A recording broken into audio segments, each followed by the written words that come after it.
Hello everyone and welcome to my channel.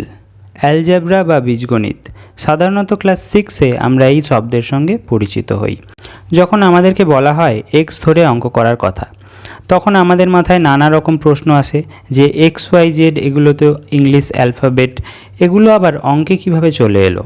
তো বন্ধুরা, আজকের এই ভিডিওতে সেই সব প্রশ্নের উত্তর দেব। মূলত এই ভিডিওতে আমরা এই 4টে প্রশ্ন নিয়ে ডিসকাস করব। তো প্রথম প্রশ্ন হলো, হোয়াট ইজ অ্যালজেব্রা বা বীজগণিত কী? তার উত্তরে বলা যেতে পারে algebra is a broad part of mathematics, মানে বীজগণিত হলো গণিতের একটি বৃহৎ বা প্রশস্ত অংশ বা শাখা। আরও বলা যায় algebra is the study of mathematical symbols and rules for manipulating those symbols. এর মানে হলো গণিতের বিভিন্ন চিহ্নের অধ্যয়ন এবং এই চিহ্নের সঠিকভাবে ব্যবহারের নিয়মই হলো বীজগণিত। অ্যালজেব্রা শব্দের উৎপত্তি হয় আরবি শব্দ অ্যালজেবর থেকে, যার মানে হলো রিইউনিয়ন অফ ব্রোকেন পার্টস বা বোন সেটিং, অর্থাৎ ভাঙা অংশ একত্রিত করা। এবারে ধরুন বলা হলো empty box plus 6 equals to 10 বা 5 plus empty box equals to 7। তো আমরা খুব সহজেই এখানে 4 আর এখানে 2 হবে এটা বলতে পারবো, কারণ আমরা ছোট থেকে এই ধরনের অঙ্ক করে এসেছি।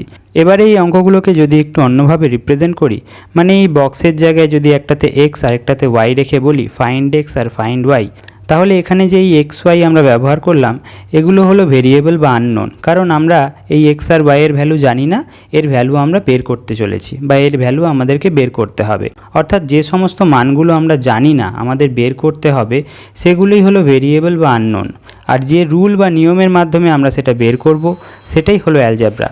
তো প্রথম দুটো কোশ্চেনের অ্যান্সার মানে what is algebra and what is variable বা বীজগণিত কী বা চলরাশি কী আমরা বুঝতে পারলাম। এর পরের কোশ্চেন হলো হোয়াই উই ইউজ ভেরিয়েবলস বা আমরা কেন চলরাশি ব্যবহার করব। ধরা যাক একটা এমটি বক্স প্লাস একটা এমটি ট্রায়াঙ্গেল প্লাস একটা empty circle plus 3 equals to 10, এইভাবে একটা পাজেল রিপ্রেজেন্ট করা হলো। এইভাবে পাজেল রিপ্রেজেন্ট করতে গেলে দেখা যায় আমাদের এরকম অনেক শেপ বা আকারের কথা চিন্তা করতে হয়, কিন্তু আমরা এইভাবে কত আকারের কথা চিন্তা করব। বরং এই আকারগুলো বাদ দিয়ে আমরা যদি এক্স ওয়াই জেড এই আকারগুলোর জায়গায় রেখে দিয়ে অঙ্কটাকে X plus Y plus Z plus 3 equals to 10 এভাবে লিখি, তাহলে ব্যাপারটা অনেক সহজ হলো, আমাদের বিভিন্ন রকম আকারের কথা চিন্তাও করতে হলো না। তো এই জন্যই আমরা ভেরিয়েবল বা চলরাশি ব্যবহার করব। এরপরে 4 নম্বর কোশ্চেন কী আছে না, অ্যাডভান্টেজেস অফ ইউজিং ভেরিয়েবলস, মানে চলরাশির ব্যবহার করার সুবিধা কী। এর জন্য আমরা একটা এক্সাম্পল দেখব। দেখুন লেখা রয়েছে a number is increased by 2 then multiplied by 3, the result is 24, what is the number. মানে একটা নাম্বারকে 2 বাড়ানো হলো, তারপরে তার সঙ্গে 3 মাল্টিপ্লাই করা হলো, তাহলে রেজাল্ট হলো 24। এবার এখানে নাম্বারটা কি প্রশ্ন করা হয়েছে, যেহেতু এখানে নাম্বারটা কি সেটা আমরা জানি না, আমাদের কাছে নাম্বারটা একটা আননোন, তো আমরা একটা ভেরিয়েবল এখানে ধরে নিতে পারি।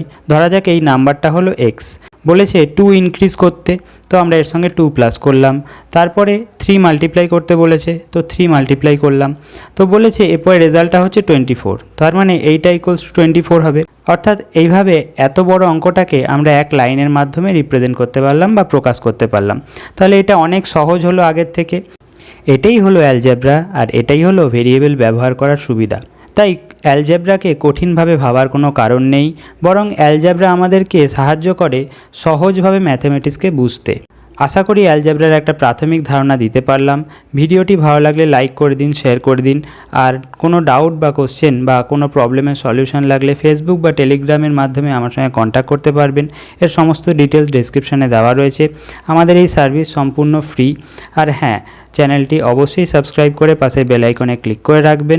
দেখা হচ্ছে পরের ভিডিওতে। জয় হিন্দ, বন্দে মাতরম।